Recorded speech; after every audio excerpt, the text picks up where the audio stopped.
Hey gang, David Guppelt, Thinker Farmer here. I'm in Bogalousa, Louisiana today with my sister, and we're visiting, she's the camera person behind the camera right now, and I'm visiting Grant Estrade of Local Cooling Farms. And he's been a friend for several years now, Grant. Yep. And I have some time off between jobs right now, and so usually when I'm in the neighborhood, I pop in and say hi. So Grant, tell us your story about Local Cooling Farms, kind of where you're at here. Yeah, sure. So we're at Local Cooling Farms in Bogalousa, Louisiana. I got into agriculture about 20 years ago. We opened up a retail gardening store, Laughing Buddha Nursery. We still have that store. It's in New Orleans in Metairie, Louisiana. We've recently rebranded it as Laughing Buddha Market, but that led me kind of into agriculture. So like I said, we opened up the store 20 years ago. 7 years ago, we decided to take the plunge into a direct-to-consumer farming business, and so we're focused on laying hens, cattle, and pigs. So we're selling the beef as cuts. We're selling all the pork as cuts, and then we're selling the eggs direct-to-consumer. And a little unique thing that we do here, I've been in the garden soil composting business for about 18 years. And we also operate a composting business where we sell garden soil and compost to local gardeners. And so that's what we're doing on the farm. That's awesome. And so direct consumer, how do you market everything, Grant? You know, Kate, my wife, is really our marketing person. I mean, you know, we do email newsletters. We've got the website. We use social media. You know, but we're always open to talking with people and our customers. So, you know, referrals are always our biggest marketing. And you've got a store in New Orleans as well now, a few years. That's right. Well, we've had that store for that brick and mortar store for 20 years.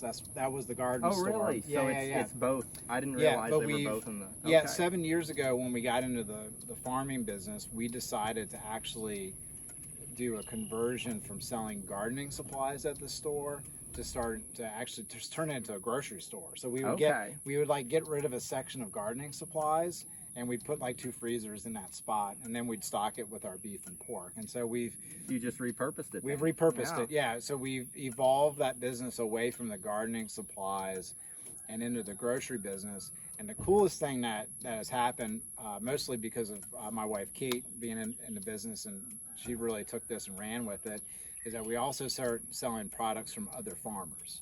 So we're not only selling our products, but we're working with, I think we're working with about 40 other local food manufacturers or other farmers selling their products. So we're selling all of our protein stuff, but we're moving, you know, jams and jellies and ferments and sauerkraut and kimchi, and then produce and pickled stuff and other people's protein. So we're really trying to provide the services as like a full grocery store experience for our customers.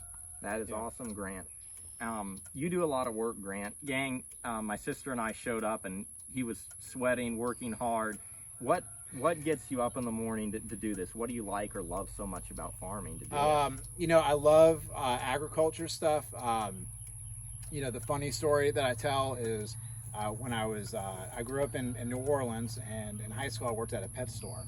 Okay. And so I was into some interesting stories. And I kept snakes as my hobby, and so I raised mice and rats to feed my snakes. But then I saw it as a business opportunity, so I started selling the mice and rats to the pet store where I worked. Wow. And so I was making $4.75 an hour at the pet store, but I was making $10 an hour in my rodent business. And so, you know, doing the rodent business, you know, it's like chores. I mean, you have to do the chores. You have to have a schedule, you know, the whole deal. And so, you know, being in high school in New Orleans, there were a lot of parties and, you know, just a lot of social things you can go to. So a lot of times I'd have to say, hey, I got to leave early because I got to like work my rodents in the morning, you know? And so I love getting up early and doing the rodent work. And it's no different than any other farm, you know? You enjoy what you do. And I really enjoy that time period. I experience flow. where you lost track of time. You just enjoyed what you did. That's a wonderful thing. And so Yeah. I knew anyway. So having gone through that experience, I knew that I always enjoyed agriculture type activities. Yeah. And so So the rodent business was kind of like you started small, you experimented for yourself. You knew going into this you were going to love it. yeah.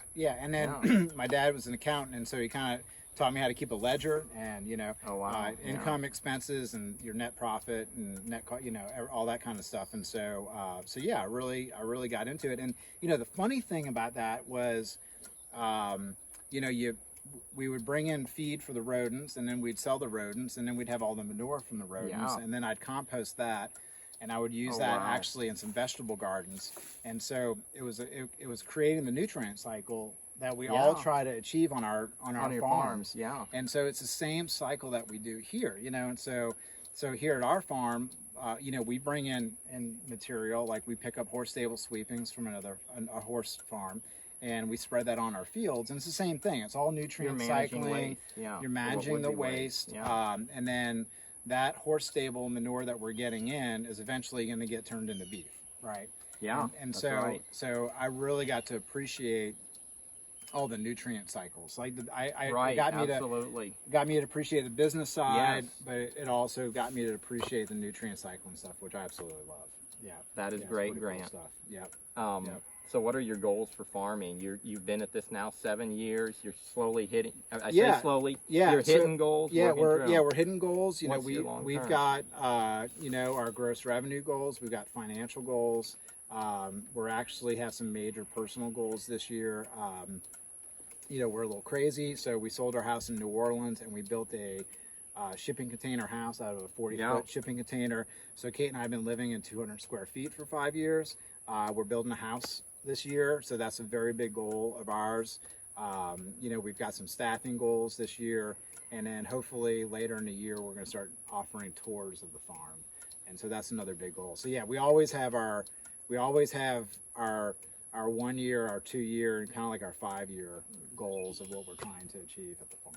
Yeah. Okay. Yeah. Now I'm going to ask you another kind of spin off of that. What's your big picture or your end in mind? If 20 years, pretend I say, 20 years from now, what's the one or maybe 2 or 3 things that you want out of this? I say want out of this property. Yeah, I put think that way. You and Kate both. Yeah, so we've got right now we've got 60 acres, which in my mind is plenty for what we want to do. So in my mind, we want to be fully utilizing the 60 acres using all the rotational methods out there with all the livestock, and then we really want to build a healthy internship, learning apprentice type program. We want to have staff here. We want to have a retail store here. We want to have tours here. We want it to be a point where people can kind of like come and learn and experience in agriculture, and maybe as we get older, get people more into farming, because we all don't need to be huge. I'd rather see a dozen of us, or 50 of us in the area. Well, that's a lot more sustainable in terms of the long term. One farm is right. I mean, it's gone. Yeah. There's a lot more risk. We really need more. I agree. And so we farms. We want to sell stuff, and then we want to motivate people and kind of just create a community. I think that's like one of our big goals here for sure. Yeah. So you're going to make sure the land and the animals and the people and all the thrive. people. That's right. That's right. Because it is full circle, gang. Well, with that, gang, I'm going to wish y'all blessings for the journey. This is Grant Estrade. I've known him for several years, really enjoyed him, and wanted to introduce him to the channel. So take care. Yep. Thanks, David. Appreciate it.